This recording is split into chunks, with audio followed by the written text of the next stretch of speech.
मेरी शादी एक एनआरआई से हुई, जो शादी के सिर्फ 15 दिनों के अंदर मुझे छोड़ के चले गए।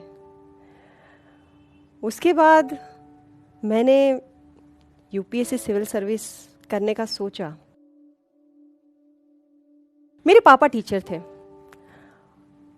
वो हमेशा हमें बहुत बड़ी बड़ी बातें सिखाते थे।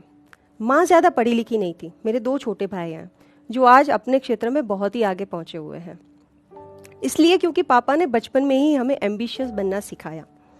मेरे पापा ने मुझे 4 साल की उम्र में ये सिखाया कि बेटा तू बड़ी होके आईएएस बनना। मैंने फिर ओपन यूनिवर्सिटी से ग्रेजुएशन किया। महज 1000 रुपये की तनख्वाह से शुरुआत की थी, छोटी सी स्कूल में पढ़ाने का। उस वक्त मैं कॉम्पिटिटिव एग्जाम्स की तैयारी कर रही थी। मैंने गुजरात पब्लिक सर्विस कमीशन का मेंस क्लियर कर लिया था। उस वक्त मेरी शादी एक एनआरआई से हो गई, लेकिन मेरे हस्बैंड नहीं चाहते थे कि मैं जीपीएससी का इंटरव्यू दूं। मैंने हालात के साथ सारे समझौते किए। मैंने सोचा ठीक है, क्योंकि उनको न्यूजीलैंड रहना था। उन्होंने बोला नहीं नहीं, ये इंटरव्यू नहीं देना है।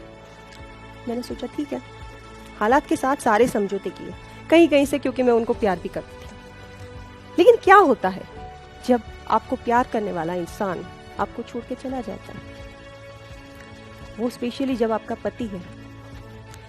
न्यूजीलैंड जाने के बाद उन्होंने मुझे बिल्कुल फ़ोन नहीं किया।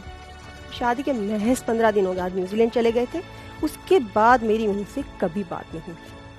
बहुत बड़ा झटका लगा था, टेंशन भी था, सिर्फ अपना ही नहीं, मम्मी पापा का भी, क्योंकि उनकी बेटी की दुनिया भी डामाडोल हो चुकी थी। उनको भी झटका लगा था कि एकदम से क्या हो गया हमारी बेटी के साथ। सारे परिवार वालों को, सारे समाज को आप क्या जवाब दोगे, क्या बोलोगे, कहाँ है आपका पति? उस वक्त मुझे लगा कि बचपन में पापा ने जो मुझे सिखाया है वो सपना पूरा करने का समय आ चुका है, और हालात भी थे। लेकिन वो डिसीजन इतना आसान नहीं था। मैंने यूपीएससी की प्रिपरेशन करने का फैसला किया। जब फैसला किया, शुरुआत में मेरे पास नौकरी नहीं थी, कोई फाइनेंशियल सपोर्ट नहीं था। तैयारी ऐसे नहीं होती है। लेकिन 2 साल बाद मुझे एक गवर्नमेंट टीचर की नौकरी मिल गई, जिसकी महज तनख्वाह 5000 रुपये थी।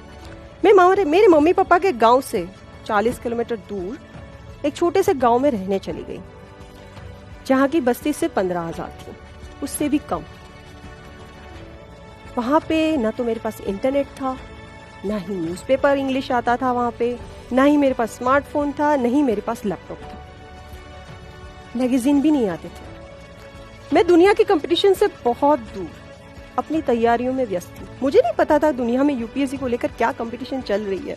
मैं वो कंपटीशन देखने के लिए वहां मौजूद नहीं थी। लेकिन इसके बावजूद मैंने मेहनत करने में कभी पीछे नहीं रखी। यूपीएससी की वो तैयारियों के दौरान अपनी पेशेंस को बनाए रखना, एंजाइटी से दूर रहना, उन 5 सालों के दौरान इतना झटका लगने के बावजूद तैयारी में एकजुट रहना, अपने ध्यान को बनाए रखना, ये सब इतना आसान नहीं था उस वक्त जितना आज मैं बोल रही हूँ। वो बहुत मुश्किल दौर था। ये सफ़र मेरे लिए यूपीएससी का सफ़र नहीं था।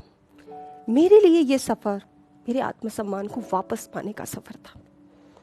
और एक स्त्री जब अपने आत्मसम्मान को वापस पाने के लिए आगे बढ़ती है तो उसको कोई नहीं रोक सकता। लेकिन एक और भी चीज़ है, उस वक्त मेरा अपने आप पे भी बहुत भरोसा था। एक और चीज़ पे भरोसा था मेरा, वो है मेरी पॉजिटिव थिंकिंग। मैं दुनिया में किसी भी चीज़ को, जिंदगी में किसी भी चीज़ को इम्पॉसिबल नहीं मानती, कभी नहीं मानती। मैं ये मानती हूँ कि जो आप सोचते हो आप बनते हो। Thoughts become things. जिस दिन आप ये भरोसा अपने आप को दिला दोगे, उस दिन आपको सफल होने से कोई नहीं रोक पाएगा।